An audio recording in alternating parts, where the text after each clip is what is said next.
నమస్తే, welcome to Ayesha గారి వంటగది. ఈరోజు నా వీడియోలో ఆలు కీమా, మటన్ కీమా ఎలా చేయాలో చూడండి.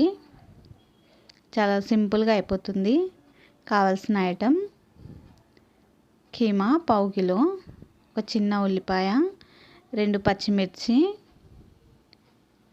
ఒక చిన్న కట్ట మెంతెం కూర, ఒక ఆలుగడ్డ, ఒక టమాటా,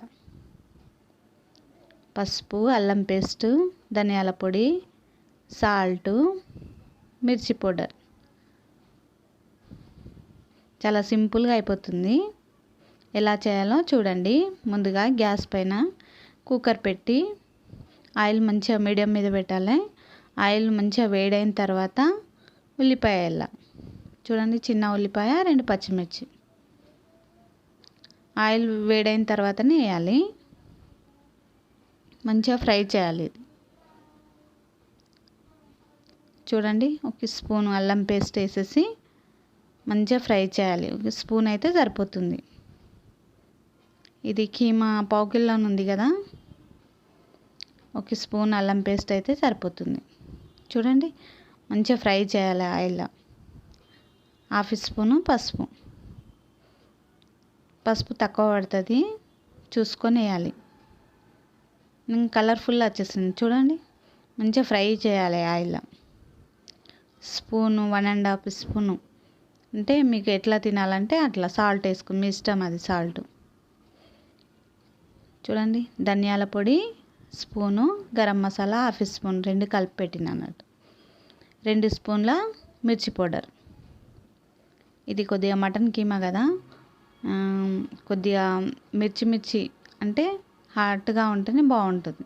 కొద్దిగా తక్కువ అయితే మటన్ స్మెల్ వస్తూ ఉంటుంది. అందుకోసం మంచిగా మిర్చి పౌడర్ అంతా ఫ్రై అయిన తర్వాత 2 స్పూన్లు వేయాలి మిర్చి పౌడరు. మంచిగా ఫ్రై అయిన తర్వాత కీమ వేయాలి. అందరు ఏమేస్తారంటే ఫస్ట్ కీమ వేస్తారు. కీమ వేసి మంచిగా ఫ్రై అయిన తర్వాత మిర్చి పౌడర్ వేస్తారు. కీమ వేసిన తర్వాత మిర్చి పౌడర్ అసలు ఫ్రై కాదు. మిర్చి పౌడర్ మంచిగా ఫ్రై అయిన తర్వాత అల్లం పేస్టు, ఉల్లిపాయ అన్నీ ఫ్రై చేసుకున్న తర్వాత కీమా వేయాలి. చూడండి, ఒక 5 మినిట్స్ అట్లనే కలుపుతూ ఉండాలి. మొత్తం ఇట్లా నీరు వచ్చేస్తుంది, దాంట్లో ఉన్న వాటర్ అంతా వచ్చేస్తుంది. చూడండి, వాటర్ వస్తుంది.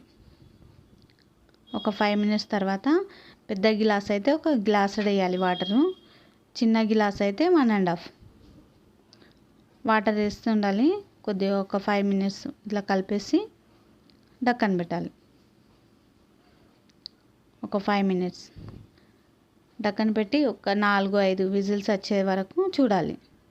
కీమా కదా, తొందరగానే అయిపోతుంది. ఒక 5 విజిల్ వస్తే అయిపోతుంది. చూడండి, పైన ఆయిల్ ఎట్లా వచ్చింది. అట్లా ఆయిల్ వచ్చిన తర్వాత ఆలుగడ్డ వేయాలి. ఆయిల్ రాకుండా ముందు ఆలుగడ్డ వేయద్దు. కీమా ఉడికిన తర్వాతనే ఆలుగడ్డ వేయాలి.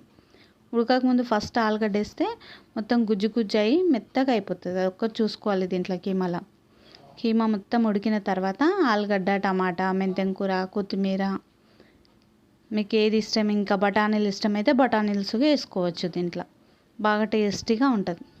చూడండి, ఆలుగడ్డ కీమా, మటన్ కీమా అంటారు, ఇంట్లోనే రెడీ. ఎంత సింపుల్గా అయిపోయింది. చూడండి, ట్రై చేయండి, నాకు కామెంట్ పెట్టండి. Bye friends.